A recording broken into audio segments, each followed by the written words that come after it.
Today we're going to talk about not just belt promotions, but more on another level of giving out belts when they're not earned. So now there's a big controversy because now it's becoming more visible where jiu-jitsu, especially Brazilian jiu-jitsu, is starting to become watered down. Okay, before it would be very different. If you looked at a purple belt, back in the 90s or early 2000s, you'd be like, wow, that person's a badass. There's no way you could hold a candle to them. A brown belt and a black belt, you're like, wow, it's like, that's like godly level, Now it's like, oh, what belt do you in jiu-jitsu? Oh, purple belt, black belt. It's like, nobody cares. For some people do respect it, but it's not the same. Same thing in jiu-jitsu. It's like a white belt and a blue belt will look at all the higher belts with respect and give them respect. Now there's almost no respect depending on what school you're in. Why? Because jiu-jitsu has been watered down. Now you have people that are going to class just wanting to get a belt. So it's amazing. You could buy any belt you want online from $10 to $100, and that's it. Save yourself a lot of money. But now, since everything's gotten so Americanized, and what do I mean by that? It's like there's two sides of it. You have the student that feels entitled, that just wants something because like a child, they just want it. And then you have the gym owner, or you could say the instructor, that is in fear of losing the student by not promoting them, thinking that they're going to lose them to another school. It's like, man, if I don't promote them, I might lose that membership or income and somebody else will get it. So they'll prematurely give somebody a belt just trying to keep their business. This is one big problem in jiu-jitsu. Another thing also is that sometimes they'll just promote the person on the same basis just because of their class attendance. Oh man, this person's come 300 hours the last couple of years. I got to give them their purple belt. It's like, they did this many hours. It's like, I got to give it to them. Even though they're not good enough, I don't want to lose them. Or I don't want them to feel bad. Jiu-jitsu was never about that. And then, back in the days too, you'd have two things that went wrong. Somebody would prematurely promote somebody so that person could hold that status to teach a class, right? Nobody wants to go to a class taught by a blue belt, right? So that person might get promoted really quickly because that person's set to teach, and that person will have to grow into their belt. So now the person's trained this many hours. Just because they train that many hours, does that mean that they've acquired that skill? Are they able to use it? Do they know the details? Have they perfected the technique when it comes to doing the move with cooperation and then with somebody who's not cooperating? These are a big deal, because now when belts are being handed out just on the basis of attendance, jiu-jitsu gets watered down, because now you go, okay, that guy's a purple belt. It's like, how is he even a brown, or he's a brown belt. It's like, how is he a brown belt? He's not even a good blue belt. When you have people looking at this and noticing it, that didn't exist back in the days. I know somebody who's, at a certain belt level for years. I knew somebody who was a white belt for 3 years, okay? It wasn't uncommon to have your blue belt from anywhere from 4 to 6 years. Even though that person could be beating black belts or hanging with black belts, it just wasn't uncommon.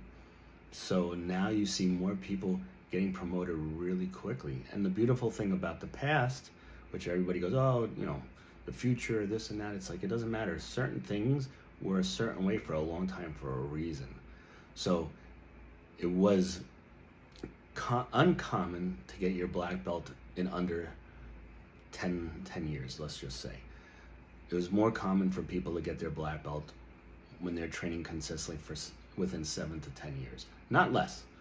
It's like, it's an American thing where people are like, oh, I want to get my black belt in 3 years, in 4 years, in 2 years. You could get your black belt in Taekwondo in 3 years. You could get it in Judo in 3 years. But Jiu-Jitsu is totally different. There's so much techniques. There's so much progression that you need to have. And that only happens through training and time, which is experience. And through that experience, you acquire more and more knowledge. And that gives you wisdom to help you protect the belt that you have around your waist. And this cannot be rushed. This cannot do anything else but take time. And people just want everything right now, right now. Same thing, right? Amazon Prime. I want my package delivered in 24 hours. It's like, I'll be a Prime member. Martial arts is not like this. And I don't know why people want it to be like that. I remember when I first started boxing, it takes you like even I did karate and everything else, it took a good 6 months to feel comfortable moving around the way you're supposed to move, jabbing the way you're supposed to jab, with the timing and everything. It took at least 6 months. And stand-up skills are a little bit more difficult to acquire than the grappling. Grappling comes a little bit more natural than the stand-up stuff. But you have people who just want to get promoted and they start to throw temper tantrums like children, where they go up to their teacher or their instructor and go, why didn't I get promoted yet? Where's my next strike? Nobody should be asking this, but this is the world we live in now, right? Very narcissistic society. The teacher should be the one who determines their skill level and if they're using jiu-jitsu or not. If you have somebody who is a high-level collegiate wrestler and they come to jiu-jitsu, of course they have an advantage. But now if they never play guard, if they're always going for the takedowns, playing top position and going for submissions, does that mean they know jiu-jitsu? No, they're a wrestler that knows some submissions now. Should that person be given a purple belt? I don't think so. Because if that person's a great wrestler, they don't have any jiu-jitsu, because jiu-jitsu's, most of the stuff comes from your guard, right? Guard, half guard, any of that type of play. If the person's always on top because they're such good wrestlers, are they doing jiu-jitsu? No, there's a huge hole in their game. So to promote them to purple belt or higher makes no sense, because once they get put on their back by a better wrestler, they have no jiu-jitsu and they're going to have skills close to a white belt. So all these things play a big factor. When it comes to your students, you should care about your students. Not only do you want to see them grow, but you want to do the best for them too, where if one's like, oh, why didn't I get promoted to blue belt? It's like, you're doing really good. You're still not doing certain basics you should be doing to be a blue belt. It's that simple. It's everything's very black and white when it comes to jiu-jitsu. When it comes to these things, it's like, you're doing pretty good in class, you're tapping people out, but when you get put on your back, you're not doing any type of escapes. When the person mounts you, you're in the wrong position and everything. When you're trying to pass the guard, you're doing things that are just not fundamentally sound. The teacher needs to give feedback why, not just like, oh, give it more time, or here's your belt. They should tell the student, listen, you're doing really good with this, but you're lacking any skill level here, and you need that in order to get to the next level. So you know what? You're always on top. You're a great wrestler. You do finish a lot of higher belts. But once you get put on your back, you have no jiu-jitsu. You need to start working more of guard. That's it. You need to do sweeps. You need to do stuff like that. And you know what? Even if you could reverse the person, take them down, just focus on your guard for the next couple of months.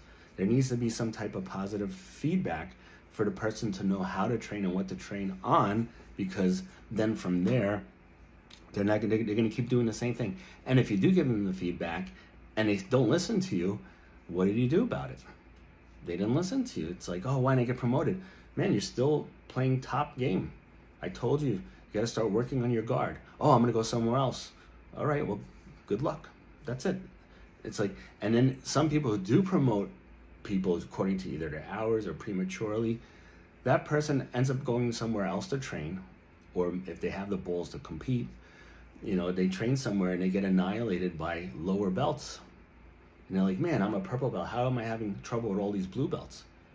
And then they go, oh, my school sucks. I'm going to go to this school.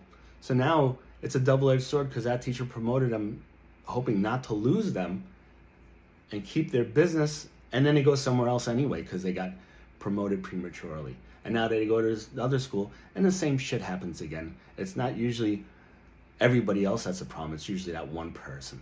So now they go to that school and now they're upset that everybody else is beating them. That's a lower belt. But Lord, if you really care and you think your level's not there and you change schools, why don't you demote yourself? Why don't you go back to blue belt? That helps you check your ego right away. At a certain point, you have to start to reflect and say, well, who's the problem? I know a lot of people aren't capable of doing this, but it's like, is it me or is it the school? Is it the jiu-jitsu I'm learning, or is it my jiu-jitsu of what I'm doing with the stuff that I'm being taught? People have to take responsibility. But this has become a big dilemma within jiu-jitsu academies, because now it's becoming Americanized, where people are getting promoted that shouldn't be getting promoted. The places that usually have the highest standards are the competitive schools. And of course, if you have somebody who's 50 years old when they start training, you're not going to put them at that level when it comes to expectations and stuff, because you're just not going to. But at least a school that has a lot of competitors, things are going to be held at a higher level and standards for promotion. Other schools that people never compete or never heard of, it could become a complete McDojo where you have black belts in the school that most of the black belts got their black belts in 4 years, and nobody's a prodigy at all or amazing at jiu-jitsu. This shouldn't be happening. This is watering down jiu-jitsu. So now you're having a lot of dilemma going on within jiu-jitsu community, because now you have all these school owners that know that they've given out belts that they shouldn't have. And now there's regret for doing that, because it's like, oh, where'd you get your belt? Oh, I'm a so-and-so black belt. And it's like, really? And then somebody comes up to you, they go, oh, is Frank one of your black belts? You're like, yeah. Man, that guy shouldn't even be a purple belt. It's like, I know, I tried to keep him in the school because I just need to pay my bills and stuff, and he ended up leaving anyway. Or, oh yeah, he's still my student. It's like, man, that guy got annihilated at this seminar that he went to by all the blue belts there. It's like, yeah, I know. He's a nice guy though, and he tries so hard. His jiu-jitsu is not at the level that it should, but I gave it to him. What do I do? Back in the days, it'd be more of the teacher saying, in their mind, like, if this is my student, they're representing me, they have to be badasses, where I'm not promoting anybody until they're at that level and a level almost above, so they could definitely cover their own ass wherever they go, where I know I have nothing to worry about. For the most part, that's changed. So many people are detached from their students, where it's such a big business where they're just like, okay, who's this? Oh, Below Joe. He's been coming for 3 years. He's did this many hours. Oh, belt promotions, put him in. And that teacher doesn't even know who the person is. Never seen them train. This is a big problem. And now they're starting to become mass regret with a lot of the teachers. Because now they're like, damn, shouldn't have promoted that person. It's like, they represent me. They represent jiu-jitsu. And their skill level is not where it should be. Every belt level requires a certain skill level to move to the next. This is just how jiu-jitsu is. And you only get, like Henzo always compares the mats to Harvard. He's like, people will learn more on the mats than they do at Harvard.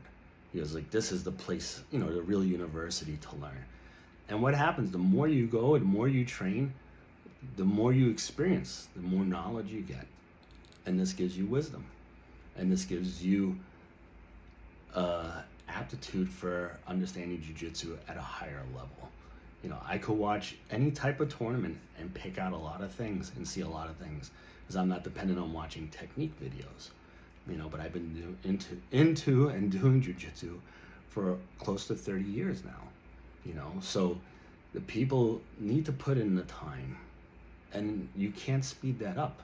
You have to put them there on the mats. They have to be training. They have to put their heart and soul into it. They have to put the time, the blood, the sweat, the tears, the injuries, the dedication. All this stuff has to be in there for them to achieve the next belt. It's not just attendance. They have to acquire a certain skill level. That's why, one person I know, he said there's black belts that are blue belts and there's black belts that are black belts. So if you're a black belt that only has a skill level of a blue belt, man, I don't understand why you're so proud of having your black belt. It should be an amazing achievement, a major achievement. But you should feel that that you could protect that belt at that level. A lot of people now, it's not that. I've seen purple and brown belts that don't know certain things that you should know as a white belt after training for 6 months. I've seen it too many times already, and it's just disgusting. Some teachers are very stingy with giving their belts, and there's reasons for that. And it should be because you care about your students, and you want them to get to that level and a little bit past before you promote them. And then there's some people that won't promote their students to black belt because they're worried that they're going to open up a school around the block. You know, so for all these reasons, and sometimes people don't promote somebody to black belt because they want to keep them there to keep helping and use them almost as like a slave. You know, so there's so much politics that go on also.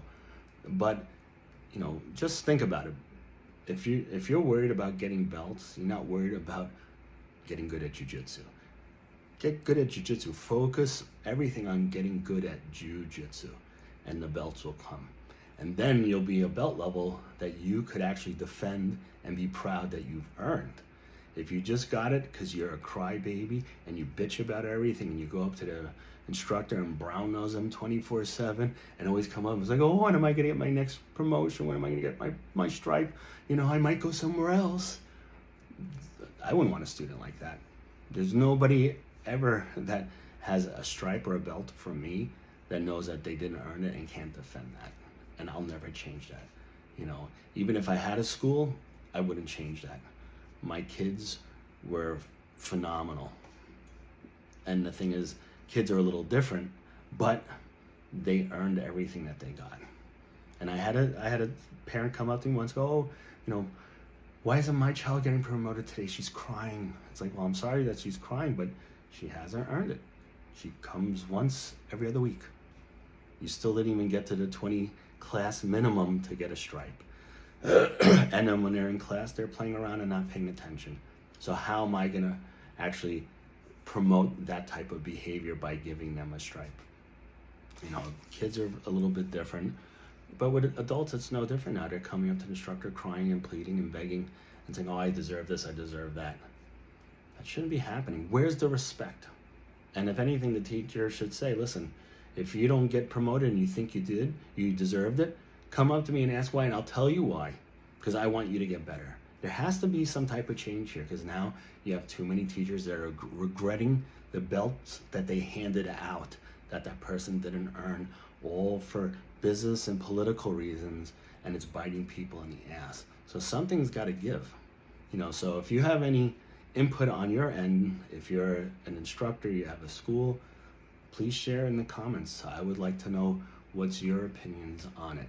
You know, if anything, let's keep jiu-jitsu, you know, at a standard that everybody in the martial arts industry respects, where they respect your belt because they know how you earned it, how hard it is to get that belt.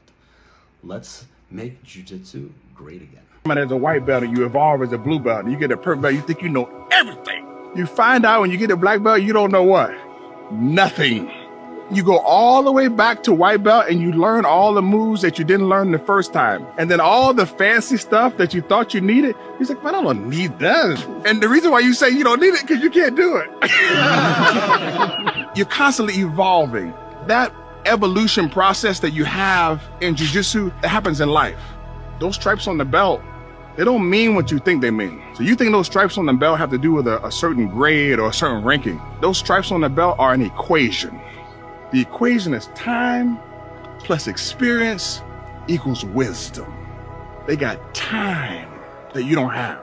They have experiences that you don't have. And they have wisdom that you don't have.